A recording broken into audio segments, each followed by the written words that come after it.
E assim, queria agradecer ao Divanildo, né, que foi o que entrou em contato comigo.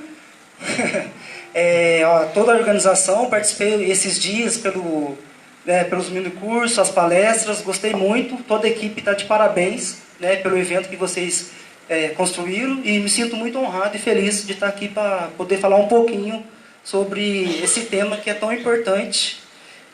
E é isso, gente. Vamos seguir. Então, antes da gente falar de abelha, é importante o quê? A gente entender a evolução das plantas, porque não tem como falar de abelhas sem falar de plantas. Então, eu não vou entrar muito em detalhes, porque eu não sou botânico, a minha formação é gestor ambiental, fiz mestrado em ciências ambientais na Unifal, e a área que eu atuei foi com café orgânico sombreado e também café orgânico pleno sol.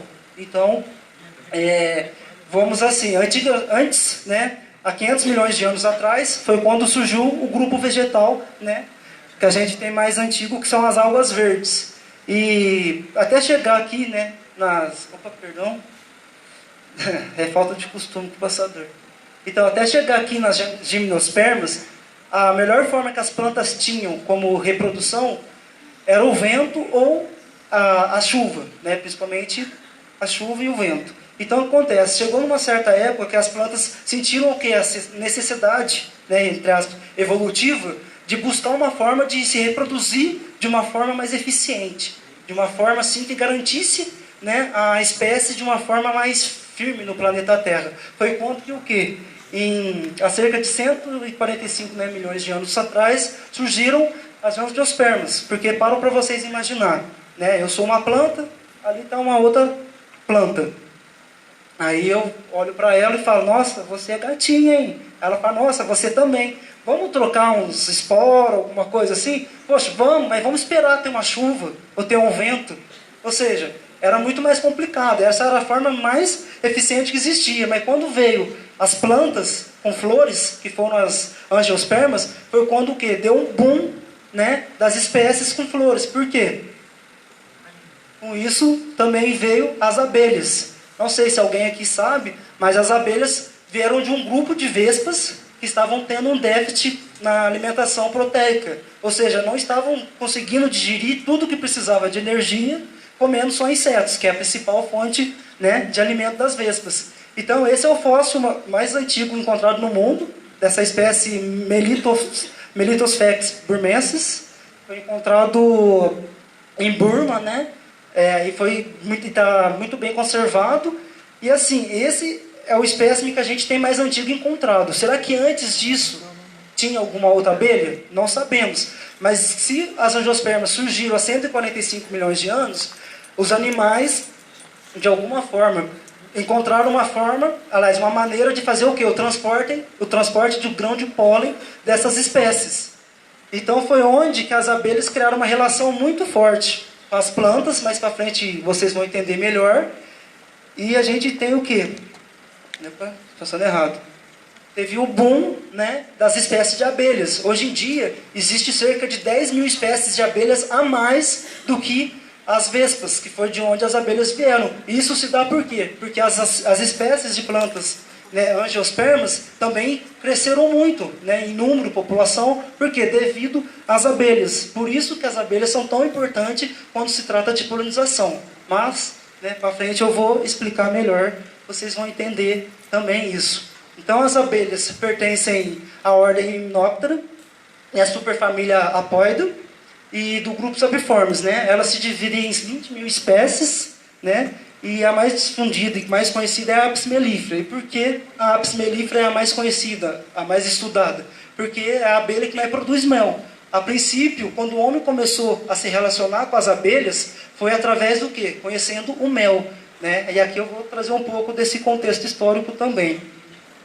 Aqui, para vocês terem uma ideia das três características das abelhas, que existe uma rainha em toda a colmeia, é o único indivíduo que tem a capacidade de reprodução da colmeia.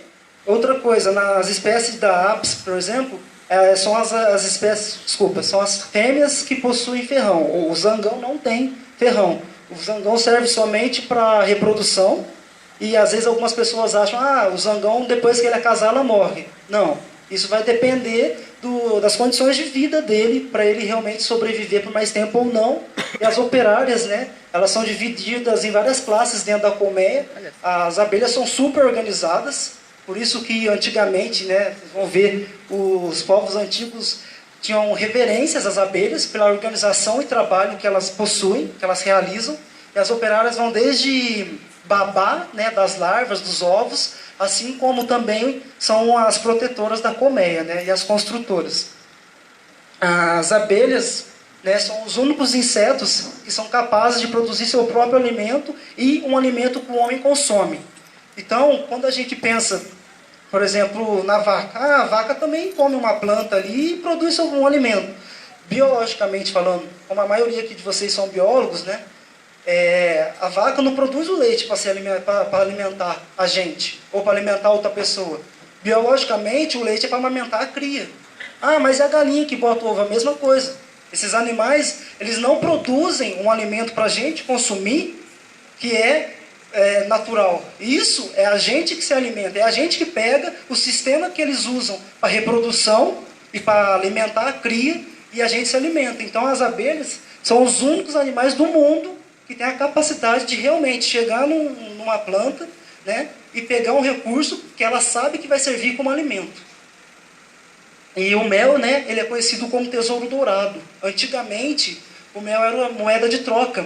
Ele era usado, por exemplo, assim, eu quero 2 sacos de arroz, então me dá 1 quilo de mel.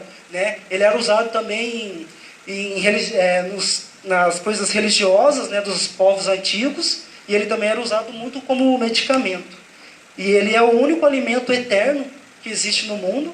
Não sei se vocês viram, mas teve uma reportagem que eu cheguei a ler faz um tempo já. Não sei se é uma tumba de 8.000 anos que eles acharam no Egito. E tinha um vaso de cerâmica, bem fechadinho assim, conservado. Abriram, era um mel. Aí fizeram vários testes, e os testes comprovaram que aquele mel ainda estava potável, ainda dava para ser consumido. Então, quando você pega um mel de boa procedência, você pode ter certeza, assim, a gente tem que colocar uma garantia de validade, porque são questões, né, de normas de segurança alimentar, mas o mel já é comprovado. Ele é eterno, porque ele é altamente doce e também possui antissépticos naturais.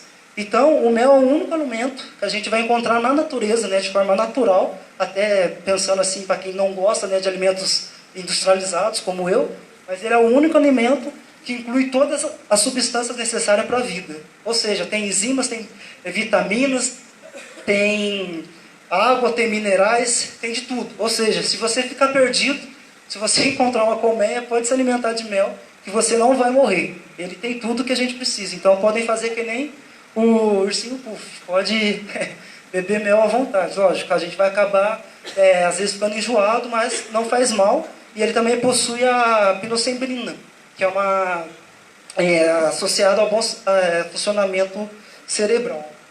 Né? O mais antigo documento usado, né, encontrado, ele data cerca de 25.000 anos. Ou seja, isso quando o homem registrou.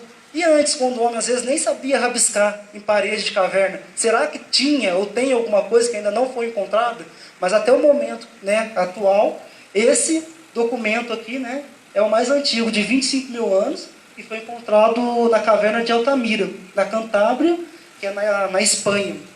Ele foi o mais antigo registro, né, do homem usando o mel. Ou seja, isso já se data de quantos milênios, né, gente? É fantástico.